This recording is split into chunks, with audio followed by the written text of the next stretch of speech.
My life is a storybook of God's manifestation.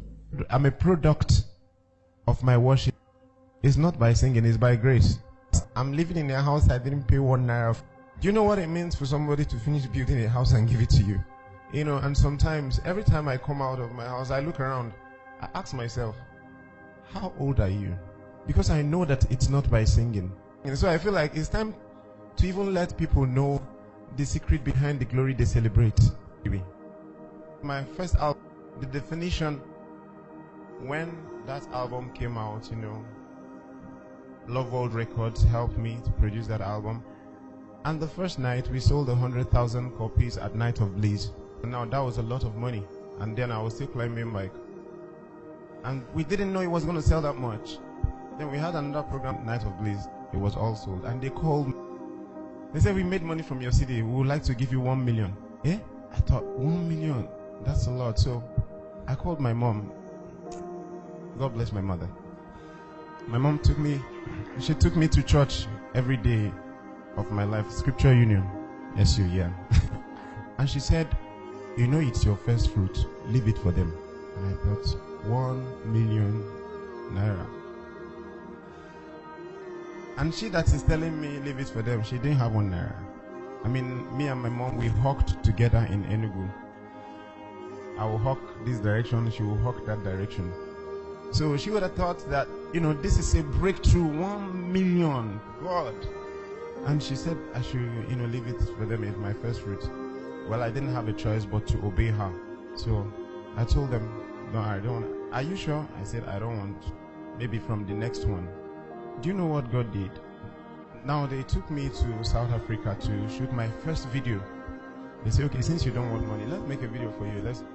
And while we were shooting, I met some people who say, are you the Frankie Edwards? We love your music. We didn't even know you're Nigerian, da da da da. But you know, your music needs to circulate, go to everywhere in the world, you know. But here's what you're going to do. You're going to remove Jesus and use God. It sounds the same. Nobody will know, because for your music to circulate, people that the name Jesus offends need to be your fans too. So but by the time you use God, they won't find it offensive, so you will be able to circulate your music. And when I saw the offer, and I thought, Jesus, God, the same thing is not much different. Nobody will know. You know, God spoke to me and said, see, if you do this, you will not last. If you don't, whatever they promise you, I'll double it for you. So again, I let it go. I mean, I let the offer go. Even my then manager thought I made a mistake. You know, managers always want more money. So he thought I made a mistake, but I made my decision. So I let it go. I came back. And then God began to do his thing.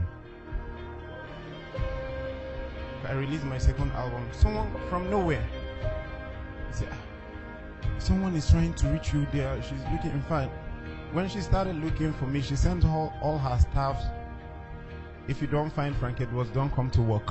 They came to my church, speak to some of my pastors. My pastors called me. Someone is looking for you. They gave her my number. She called me. And then she said, I've been listening to your music. And you know, as I listen, God keep pushing me to do something for you. Do you want to come and see me in my office? I know you are big. I say, me? Big? Send the address first. You know, she called all her staff, you know, members, took pictures with me. And she said, nothing. I just want to bless you. I just want to bless you like God placed in my heart. And then she gave me an envelope. I said, thank you. You know, it looked big. It was on my way home that I opened the envelope. I opened it, so I called her. I said, Ma, the envelope you gave me. She said, what? I said, look what's inside. She said, that's for you now. And besides, anytime you want to do anything, the bill is on me.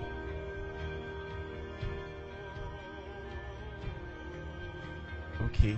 Then now I have $10,000. I didn't do anything for you. I didn't say nothing. I said thank you. I went home. I removed my tithe and my seed. That's very important as well. The upper week, they say someone is looking for you. He gave the person my number. I've played your music, it blesses so much, and God places in my heart to bless you. Can you come to my house? I went there. The same story. You know, God does not make empty promises, and He knows how to cause the chain reaction. You know. Then the upper week, this other woman called me. Where do you live? I said, I live in Allen. I mean, then I already have a good home, and I'm very comfortable. And then she said, Ikeja is noisy. How do you create your music in that noisy environment? She said, would you like to move to VGC? And then, you know, the first thing I did was calculate how much a plot of land is in VGC, even. That's if you find. So when I make the calculation, and that's why I said, I'd love to, but now I have other things I'm working on that I need to do with money. So this is not. And she said, okay, when will you like to move? So I said, I'll work on it. You know, I was thinking I would pay for it. And the next thing, I saw trucks in my house. Trucks. As I say, what would you like to take out of this house, and what would you like to live here? So as I talk to you, I didn't lose the other place. I have the two. I say, what would you like to take out here? I said, I'll take. You want me to move? I will take everything. I say, no, just the things you will need, because the other place is already furnished. When I mean furnished, ask my manager. He knows my house. I live like a king, and that was what God promised me. And I kept my own part of the deal. I did not disobey. When I met them, all I wanted to do is to take pictures with him. You know, like you see a big superstar, I rush with my phone and say, good afternoon. I didn't even know whether to say afternoon or evening. Can I take pictures with you? And he said, okay. And he gave someone the phone, and he put his hand on my shoulder. I was waiting for the picture, and he looked at my face. And he said, Frank Edwards. I'm like, hey, you know my name. And then he said, wait. I said, anytime I see you, I must tell you this. So he brought his phone. I said, look at, all these are your songs. And he began to play my songs. I'm like, what's going on? And I said, anytime I see you, we must do something together. So it was not even my suggestion. It was not my suggestion. I did not beg for it.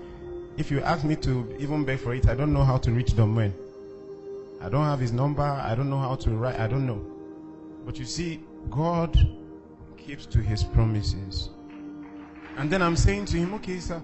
He said, we'll record together. I say, sir, if you invite me so that I can go to the embassy, I don't have a visa.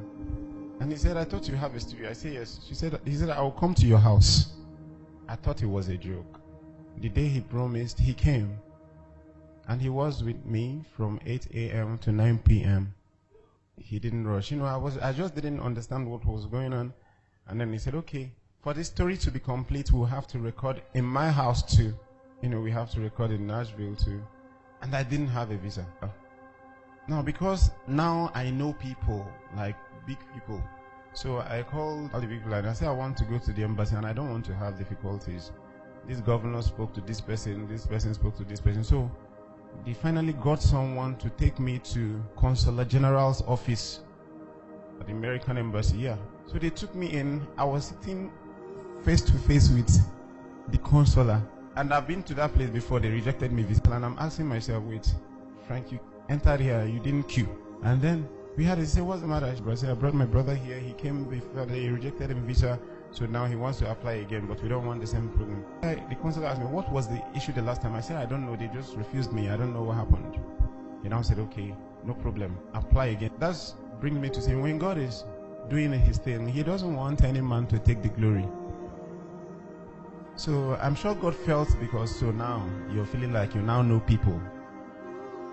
I applied. I went, they refused me. And now I'm thinking, if you have a meeting with Consular General and they refuse your visa, what else do you want to do? I didn't know God probably was not happy with that. I prayed, when it came to my mind that maybe God is not happy. And so I said, Lord, I'm sorry if I've gone the wrong way about this visa issue. I apologize. And then as I prayed that prayer and stood myself, I had a confirmation to go back again. This time I didn't tell anybody. I didn't tell nobody. I just paid for the visa application, applied again, just picked my passport, and I went there.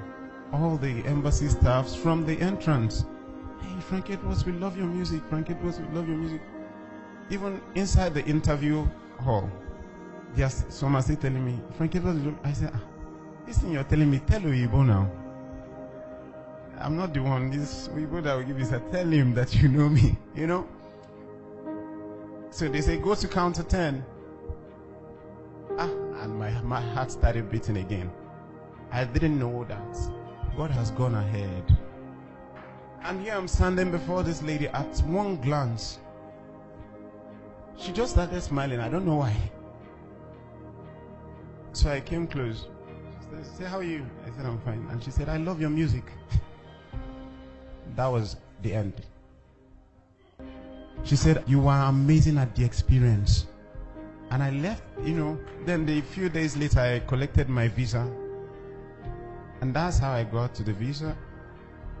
I went to America, and we are done with our album.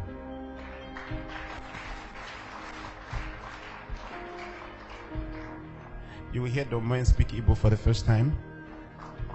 Yeah.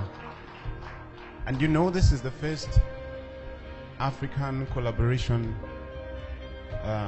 with Domoen or any, Integrity Music. They've never done it before. And, God even opened, while I was in America, God opened doors. Domoen said to me, what can we do for the upcoming African artists? We discovered that we have so much talent, but they lack the right exposure. They lack the right exposure, the right sound to their music. And then he thought, okay, he was the last president of Integrity Music. And I have my own record label, which God helped me to build. So he said, since you already have Rocktown and I have my own, to help the African artists, let's open another company together. I'll be the president, you be the vice president. And I thought that's cool, vice president. So now, the story is from hawking in the streets to being the vice president of the biggest record label in Africa. I don't know what you're believing God for. I don't know your background. I don't know what you've been through. But see, don't let your background put your back on the ground. It doesn't matter what you have done. It doesn't matter who gave birth to you. It doesn't matter they say in your family they don't marry. In your family this, in your family that. Tell them this is me. He who is in Christ is a new creation. All things has passed away. Everything has become new.